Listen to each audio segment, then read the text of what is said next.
نکلا نہ پایا، یہاں تک کہ وہ کعبہ میں داخل ہوا تو حضرت عمر اسے نظر آ گئے۔ جب اس نے دیکھا تو گیا اور آواز دی، عمر عمر۔ آپ پہلی سوچ میں تھے، اس کی بات پر دھیان نہ دیا۔ اس نے آپ کو کھودیانا شروع کیا، کوریدنا۔ آپ نے جھٹکے سے گردن اٹھائی، کیا بات ہے، کیوں مجھے پریشان کرتا؟ کہا تجھے خبر نہیں کہ 39 لوگ مسلمان ہو گئے اور تم یہاں کعبے میں بیٹھے ہو؟ آپ نے کہا کہ اس سے بہتر بھی کوئی جگہ ہو سکتی ہے بیٹھنے کے لیے، میں کعبے میں نہ بیٹھوں تو کہاں بیٹھوں؟ اور پھر کچھ سوچا، پھر تلوار اپنی نکالی اور کہا جا پورے مکے میں اعلان کر دے کہ اب 40واں نہیں ہوگا، اب میں اپنی اس تلوار سے محمد صلی اللہ تعالی علیہ وسلم کا قصہ پاک کر دوں گا، نہ رہے بانس نہ بجے بانسری، میں پیغمبر ہی کو ختم کر دوں گا۔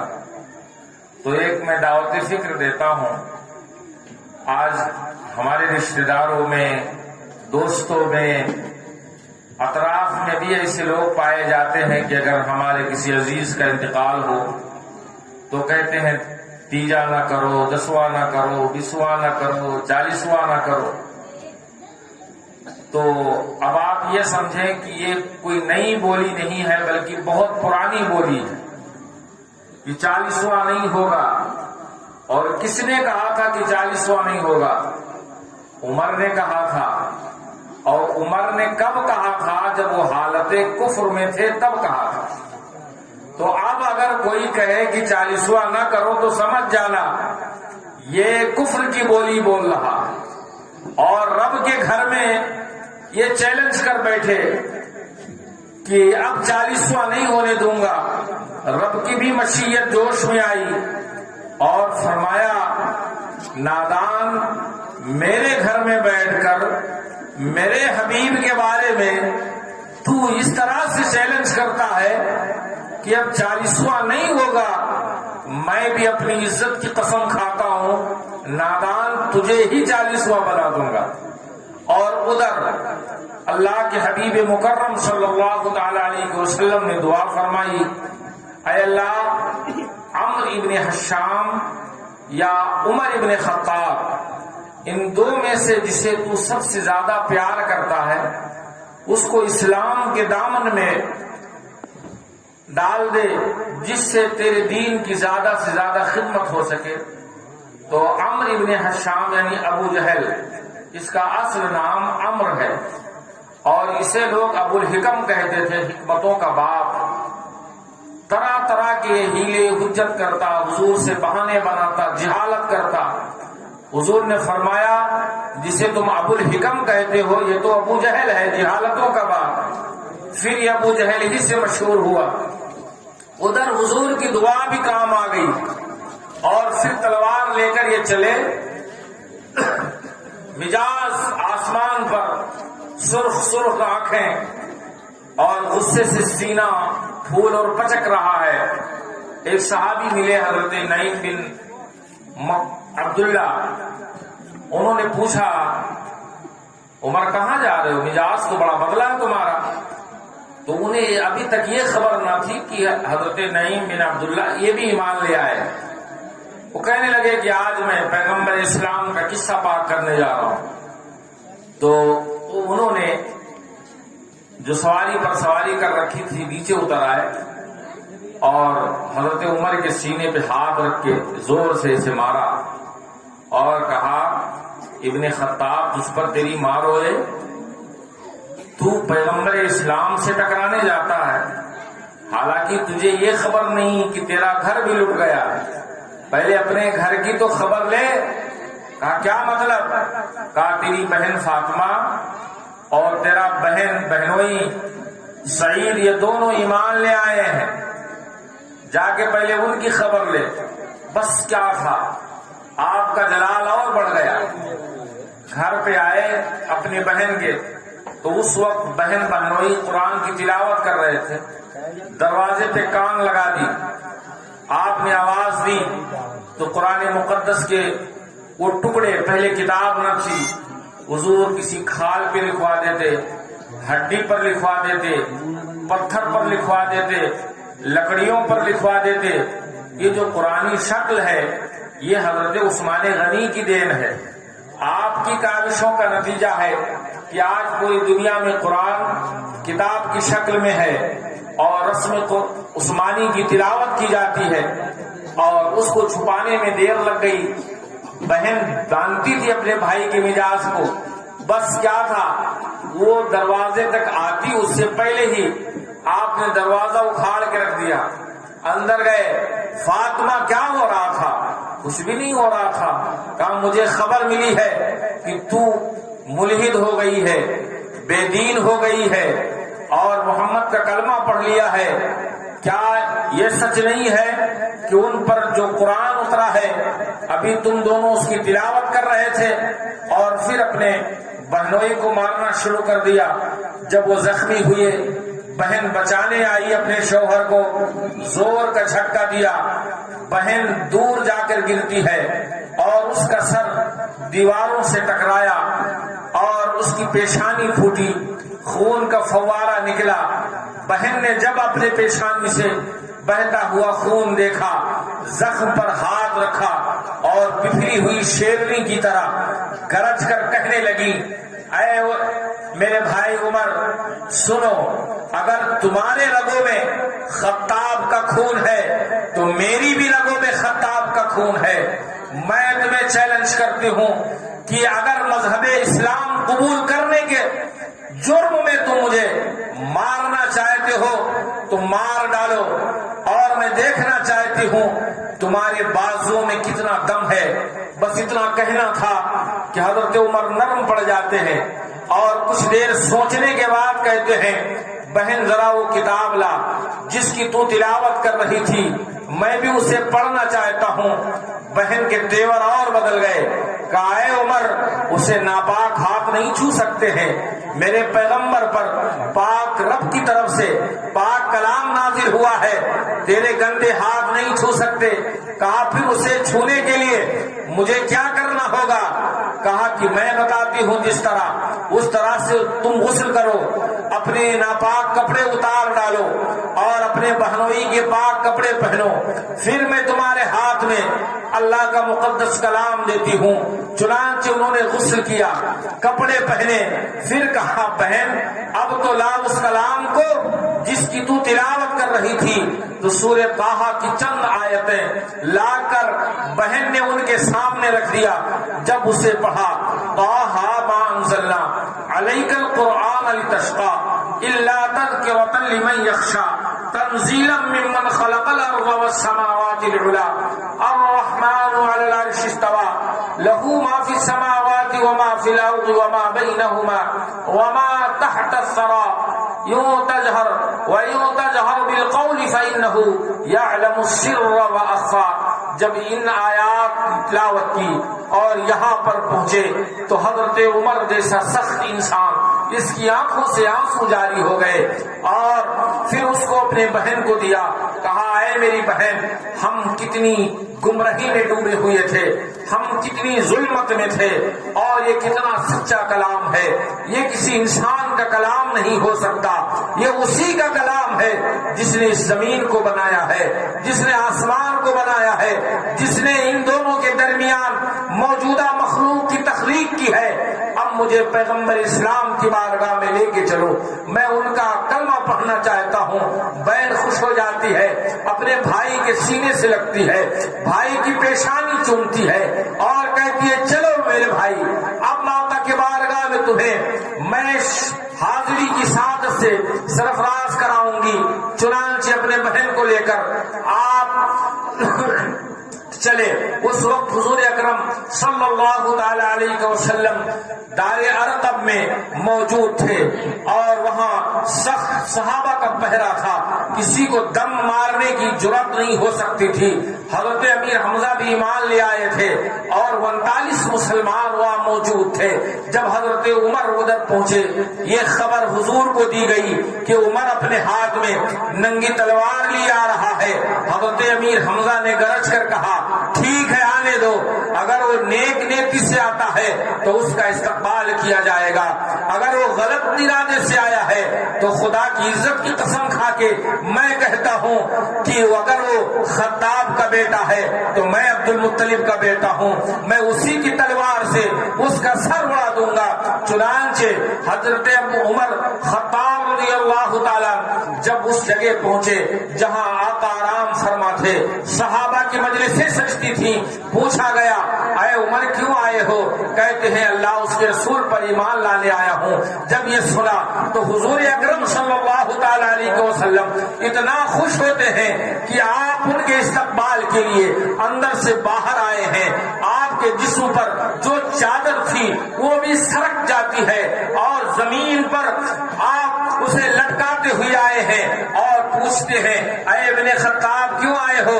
کہتے ہیں میں اللہ اور اس کے رسول پر ایمان لانے آیا ہوں، کیا میرے ایمان کو آپ قبول فرمائیں گے؟ حضور اتنا خوش ہوئے کہ آپ نے خود نعرے تکبیر بلند کی، صحابہ نے آپ کے ساتھ اس صدا کو بلند آواز سے بلند کیا، مکے کی گلیاں گونج جاتی ہیں۔ پھر یہ داخل اسلام ہوئے اور جب اسلام میں داخل ہو گئے فوراً عرض کرتے ہیں یا رسول اللہ کیا آپ حق پر نہیں ہیں؟ بلا شبہ میں حق پر ہوں یا رسول اللہ، اگر آپ حق پر ہیں تو پھر یہ ڈر ڈر کر کیوں نمازیں پڑھ رہے ہیں؟ وہ سارے مکہ سے ڈر کر اپنے معبود کی ہم عبادتیں کیوں کریں؟ اب ڈر کر نہیں بلکہ کھل کر اس کی بندگی کی جائے گی۔ پھر 40 لوگوں کی 2 صفیں بنائی جاتی ہیں، 20 ادھر ہیں 20 ادھر ہیں، آگے ایک کے حضرت امیر حمزہ ہیں، دوسری کے آگے حضرت عمر ہیں، بیچ میں رسول کائنات صلی اللہ تعالی علیہ وسلم ہیں، اور پھر یہ 40 نفوس قدسیہ حضور کو لے کر 41 نفوس قدسیہ اب حرم میں داخل ہوئے ہیں۔ حضرت عمر کے ہاتھ میں ننگی تلوار ہے اور ابو جہل کے دروازے پر جاتے ہیں، اس کے دروازے کو کھٹکھٹایا، کہا کون ہے؟ کہا عمر ابن خطاب ہوں، دروازہ کھولو۔ جب دروازہ کھولا تو کہا کیوں آئے ہو؟ کہا تجھے بتانے آیا ہوں کہ میں نے محمد کا دین قبول کر لیا ہے۔ اس نے ڈر کی وجہ سے اپنا دروازہ بند کرنا چاہا، آپ نے ہاتھ لگا دیا، کہا ذرا آخری بات تو سنتا جا، دروازہ بند کرنے سے پہلے میری بات کان کھول کے سن لے۔ میرے پیغمبر جو ہیں، اللہ کے رسول جو ہیں، جن کا دین میں نے قبول کیا ہے، وہ تو رحمت للعالمین ہیں، ان کو ستاؤ گے وہ بدلہ نہیں لیں گے، ان کو گالیاں دو گے وہ گالی دے کر گالی کا بدلہ نہیں لیں گے، تم پتھر مارو گے وہ تم پر پھول برسائیں گے اور تم کو ایزا نہیں دیں گے، کیونکہ ان کو اللہ نے رحمت للعالمین بنایا ہے۔ لیکن سنتا جا، آج کے بعد سے اگر تو نے میرے رسول کی شان میں گستاخیاں کی، میلی نگاہ لے کر میرے حبیب کی بارگاہ میں آیا اور میلی نگاہوں سے دیکھ لیا تو رب کعبہ کی قسم میں تیری آنکھیں نوچ لوں گا، اگر تجھے ہاتھ اٹھایا تیرے ہاتھ کو توڑ دوں گا، تیرے چیخڑے کر دوں گا۔ آج کے بعد سے اگر تو نے میرے پیغمبر کی شان میں کوئی گستاخی کی، پھر آپ نے فرمایا کون ہے جو اپنی بیویوں کو بیوہ کرنا چاہتا ہے، اپنے بچوں کو یتیم کرنا چاہتا ہے، آئے اور عمر سے مقابلہ کرے۔ اور میں اعلان کرتا ہوں میں نے محمد کا دین قبول کر لیا ہے۔ صحابہ کرام کا وارفتگی کا یہ حال تھا کہ وہ سب حرم کعبہ میں جی کھول کر سجدے کر رہے تھے، تشکر کے آنسو ان کی آنکھوں سے بہ رہے تھے، اور جب ایمان لے کر کے آئے تو کافروں کے یہاں صف ماتم بچھ جاتی ہے، اور ان لوگوں نے کہا کہ جتنا میں نے مسلمانوں کو ستایا تھا، جتنا میں نے انہیں دکھ دیا ہے، عمر نے ایمان لا کر کے عمر داخل اسلام ہو گئے ہیں، انہوں نے ہم سے عمر کو لے کر ہم سے اپنے ظلم کا بدلہ لے لیا ہے۔ اور ایک بڑی عجیب چیز بتا دوں، عمر کے معنی ہیں آباد کرنے والا یا آباد۔ جسے ہم اور آپ سے کوئی پوچھتا ہے آپ کی عمر کتنی ہے تو اس سے مراد یہ ہے کہ آپ کا جسم، آپ کا سر ہاتھ، آپ کا پاؤں یہ کتنے سالوں سے آباد ہے، یہ کب سے سجا سورا ہے؟ عمر کا مطلب یہی ہے۔ تو حضرت عمر فاروق اعظم رضی اللہ تعالیٰ عنہ کے نام کا مطلب ہے آباد کرنے والا۔ جب تک کفار کے صف میں رہے کفار آباد تھے، جب دامن اسلام میں آ گئے ایمان اسلام آباد ہو گیا، اور جس کے سینے میں عمر کی محبت ہے وہ دل بھی آباد رہے گا، اور قیامت تک اللہ رب العزت اس دل پر نظر رحمت فرماتا رہے گا۔ حضرات گرامی، حضرت عمر فاروق اعظم رضی اللہ تعالی عنہ نے پھر ساری زندگی حضور صلی اللہ تعالی علیہ وسلم کی خدمت میں گزاری، اور پیار اتنا تھا، آپ عشق اتنا کرتے تھے کہ جب صلح حدیبیہ کا موقع آیا، سہیل بن عروہ جو ادھر سے مکہ کی طرف سے امیر بن کے آیا تھا، جب معاہدہ لکھا جا رہا تھا تو اس کی عادت تھی ہاتھ ہلا ہلا کے بات کرنا۔ بہت ایسے لوگ ہیں ہاتھ ہلاتے ہیں، کچھ ایسے لوگ ہوتے ہیں جب بات کرتے ہیں تو دوسرے کے ہاتھ پہ ہاتھ مارتے ہیں، کوئی اس کے ران پہ ہاتھ مارتا ہے، کوئی اس کے چہرے کے پاس ہاتھ لاتا ہے۔ تو اسی طرح سہیل بن عروہ کی عادت تھی کہ وہ جب بات کرتا تھا تو سامنے والے کے چہرے تک ہاتھ لے آتا تھا۔ اس نے جب گفتگو شروع کی تو اس کے ہاتھ بھی حضور کے داڑھی کو لگ رہے تھے۔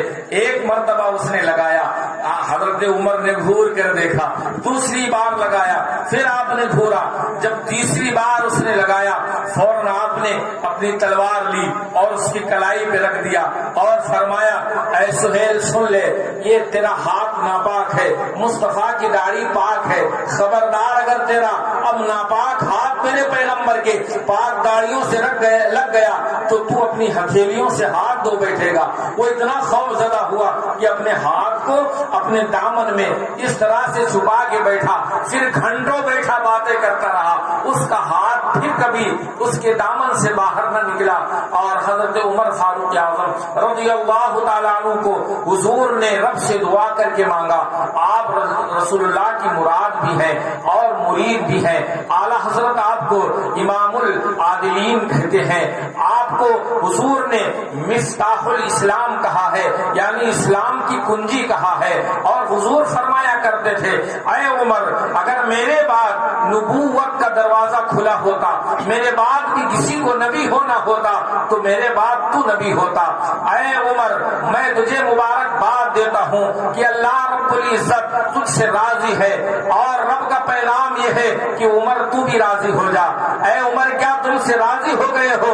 حضرت عمر مچل جاتے ہیں اور عرض کرتے ہیں یا رسول اللہ، اگر رب مجھ سے راضی ہے تو عمر تو اس کا غلام ہے، اور غلام کی کیا مجال کہ اپنے مالک سے روٹھ جائے، مالک اس سے خوش ہو تو اس کی مرضی ہے، وہ ناراض رہے تو اس کی مرضی ہے، غلام کو تو بہرحال اپنے مالک سے راضی ہی رہنا پڑے گا۔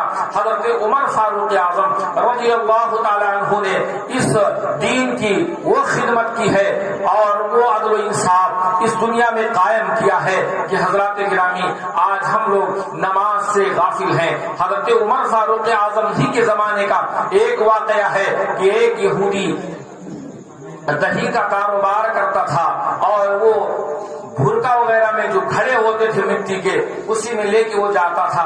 اچانک اسے ٹھوکر لگی اور اس کا گھڑا زمین پر گرا اور پھوٹ جاتا ہے، اور اس کا سارا دہی زمین پی لیتی ہے۔ اب وہ بہت پریشان حال، کیا کرے؟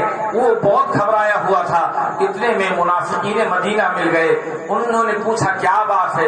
اس نے پوری بات بتائی تو انہوں نے مذاقن کہا کہ عمر کو بڑا یہ فخر حاصل ہے کہ میں نے اس زمین پر احسان کیا ہے اور اس زمین پر میں نے عدل کیا ہے، لہٰذا تم عمر کے پاس جاؤ اور ان سے کہو کہ زمین ناحق میرا دہی پی لیا ہے، میرا دہی زمین سے دلوا دیں۔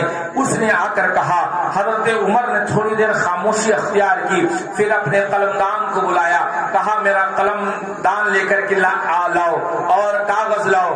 جب کاغذ اور قلم دان آیا، آپ نے کاغذ میں کچھ لکھا رکھا اور پھر اس کی گھڑی کر کے اس یہودی کو دیا. کہا جہاں تیرا دہی گرا ہے کیا تو جانتا ہے اس جگہ کو؟ جی ہاں میں جانتا ہوں. تو ٹھیک ہے جا اس جگہ کو کھود اور گڈھا بنا, اس گڈھے میں میرا یہ رکا ڈال دے اور اوپر سے مٹی ڈال دینا. اللہ نے چاہا تو تیرے ساتھ انصاف ہو جائے گا. چنانچہ اس نے جا کر اس گڈھے کو جہاں گڈھا کھودا اور اس کاغذ کو جب رکھا, مٹی ڈال ہی رہا تھا کہ زمین کے اندر سے دہی ابلنا شروع ہو جاتی ہے. اس نے دوسرے برتن میں اپنا سارا دہی بھرا. پھر بعد میں سوچا کہ دیکھوں تو صحیح مسلمانوں کا امیر اپنے دوات میں کون سے ایسے جراثیم یا کیٹاڑو رکھتا ہے جس کے زہر کو یہ زمین نہ برداشت کر سکی اور میرا دہی واپس کر دیا. دیکھو تو صحیح کھول کر. جب اس کاغذ کو لیا اور اسے کھول کر دیکھا تو اس میں حضرت عمر کے الفاظ لکھے ہوئے تھے, اے زمین تو نے غریب کا دہی پی لیا ہے, خدا کے لیے تو واپس کر دے. اگر تو واپس نہیں کرتی ہے تو میں تجھ سے وعدہ کرتا ہوں اور رب کی عزت کی قسم کھا کے کہتا ہوں کہ کل اس جگہ پر جہاں تو نے اس غریب کا دہی پیا ہے کسی بے نمازی کی قبر بنوا دوں گا. یہ میں تجھ سے وعدہ کرتا ہوں کہ اسی جگہ پر بے نمازی کی قبر بنواؤں گا. تو اس زمین کے اندر سے آواز آ رہی تھی, اے امیر المومنین عمر ابن خطاب, میری خطا کو معاف فرما دیں, میری لغزشوں کو معاف کر دیں. میں اپنے کلیجے کو چیر تو سکتی ہوں, میں اپنے چھاتی کو پھاڑ تو سکتی ہوں, لیکن مجھے یہ گوارا نہیں کہ میری آغوش میں کوئی بے نمازی آ کے سوئے. یہ زمین بھی پناہ مانگتی ہے جب بے نمازی اس پہ قدم رکھتا ہے. یہ زمین بھی رب کی بارگاہ میں فریاد کرتی ہے, اے میرے مالک یہ تیرا نافرمان بندہ ہے اور میرے اوپر اکڑ اکڑ کر چلتا ہے, اپنی شیخی دکھاتا ہے. اگر تو حکم دے تو میں اس کو نگل لوں اور اس کا نام و نشان ہمیشہ کے لیے میں اپنے سینے میں نست و نابود کر دوں. تو رب فرماتا ہے, اے زمین جس خاطر میں نے تجھے پیدا کیا ہے وہ تو اپنا کام کر, وہ میرے بندے ہیں, وہ میرے بندے ہیں, میرے بندوں کو مجھ پر چھوڑ دے. قیامت کے دن میں اپنے بندوں سے خود ہی نپٹ لوں گا. حضرات گرامی نماز کی پابندی کریں, زمین ہم سے پناہ مانگتی ہے. ہم نماز کی پابندی کریں گے تو یہ زمین ہم سے خوش ہوگی, رب کی بارگاہ میں دعائیں کرے گی. آج دیکھو ہر جگہ سوکھا پڑا ہوا ہے, ہماری کھیتیاں بغیر فصل کے کھڑی ہوئی ہیں اور دھان کی فصل نکلی جا رہی ہے, تمام نقصان ہوا ہے. لیکن اس کے باوجود بھی ہر آدمی کی آنکھوں میں ایک آس ہے اور ایک شکوہ ہے کہ جس طرح سے اناج ہونا چاہیے تھا اس طرح سے اناج نہیں ہوگا, جس طرح سے دھان ہونا چاہیے تھا اس طرح سے نہ ہوگا. کچھ لوگوں کی زبان پر یہ بھی کلمہ ہوتا ہے کہ مزدوری اگر لوٹ آئے تو یہ اللہ کا بہت بڑا کرم ہوگا. میں نے کتابوں میں پڑھا ہے جب زمین پر ظلم و زیادتی بڑھ جاتی ہے, جب انصاف ختم ہو جاتا ہے, جب زنا کی کثرت ہو جاتی ہے, جب لوگ جھوٹ بولنے لگتے ہیں, جب اللہ کی بارگاہ سے دوری اختیار کی جاتی ہے, جب لوگوں کے سامنے عدل و انصاف کا معیار گر جاتا ہے, جب اخلاقی گراوٹ آ جاتی ہے, جب اولاد اپنے والدین کے باغی ہو جاتے ہیں, جب والد اپنے بچوں کی اسلامی طور پر ان کی تربیت نہیں کرتا, جب شوہر اپنے بیوی سے ناحق روٹتا ہے, جب بیویاں اپنے شوہر کی ناشکری کرتی رہتی ہیں, تب اس قوم پر عذاب آتا ہے, قید پڑتا ہے, بارش کو رب روک لیتا ہے, ان کی فصلیں برباد کر دیتا ہے. اور اس سال تو دیکھیے بارش نہیں ہوئی, پچھلے سال بارش ہو کر کے بھی ہماری فصلوں کو اللہ رب العزت نے گویا کھانا آ گیا تھا, پلیٹ میں نکال کے رکھ دیا گیا تھا, بس ہاتھ سے لے کر منہ میں رکھنا تھا کہ بارش آ گئی تھی. پورا دھان پک گیا تھا, کچھ لوگوں نے تو کاٹ لیا تھا اور ان کی وہ فصلیں پانی میں تیر رہی تھی. نہ جانے کتنے لوگوں کے دھان پانی میں جم بھی گئے تھے. تو یہ رب کی عطا ہے, رب ہی مالک ہے, وہ جب چاہے جتنا چاہے جس کو چاہے عطا کرے, چاہے تو چھین لے, کسی کا زور نہیں چلنے والا. ہاں اللہ فرماتا ہے ما یفعل اللہ بعذابکم, تمہیں عذاب دے کر مجھے کرنا کیا ہے, ان شکرتم وآمنتم, تم کو جو میں نے نعمتیں دی ہیں میری بارگاہ میں سجدے کر کے ان نعمتوں کا شکریہ ادا کرو, اور وآمنتم میری باتوں کو مانو، مجھ پر ایمان لاؤ، میرا کہا مانو، وَكَانَ اللَّهُ غَفُورًا رَحِيمًا، تو تم اللہ کو بخشنے والا اور رحم کرنے والا پاؤ گے۔ حضرات گرامی، حضرت عمر فاروق اعظم رضی اللہ تعالی عنہ نے اس زمین پر زندہ باد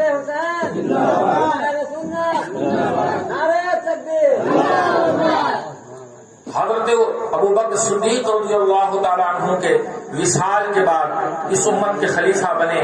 لگ بھگ 10 سال آپ نے اس زمین پر اور اس امت کی نمائندگی کی، اور ان 10 سال میں آپ نے 30 لاکھ مربع میل پر اسلامی سلطنت کو بڑھایا اور اسلام کا پرچار و پرسار کیا۔ آپ نے دین اسلام کا اس طرح سے پرچار کیا کہ مدینہ کی منڈیوں میں یہ قانون تھا، وہ شخص یہاں دکان نہیں لگا سکتا ہے جو روزمرہ کے مسائل سے واقفیت نہ رکھتا ہو۔ یہودی اور غیر مسلموں کی مجال نہیں تھی کہ مدینہ کی مارکیٹ میں وہ کوئی ہاتھ میں سونے کے انگوٹھیاں، گلے میں کوئی سونے چاندی کے کوئی چین وغیرہ پہن کے آ جائیں۔ آپ اتنے سخت تھے، اسلام کا بول بالا کیا، اور یہی لشکر اسلام جب بیت المقدس کو فتح کرنے کے لیے پہنچا اور اسلامی لشکر نے بیت المقدس کو گھیر لیا، حضرت عبداللہ ابن جراح رضی اللہ تعالیٰ عنہ کمانڈر ان چیف ہے، جب بیت المقدس کا گھیراؤ کیا گیا، وہاں کا جو بادشاہ تھا روم کا، اس کا نام ہرقل تھا، اس کے پاس 2.25 لاکھ فوج تھی اور مسلمانوں کی فوج صرف 27,000 تھی، مگر اللہ کے نام لیوا 2.25 لاکھ فوج کے سامنے سینہ سپر ہے اور ان کو چاروں طرف سے گھیر لیا ہے، ان کی ناکہ بندی کر دی ہے، ایک بوند پانی بھی اندر نہیں جا سکتا، کھانے کا دانہ نہیں جا سکتا۔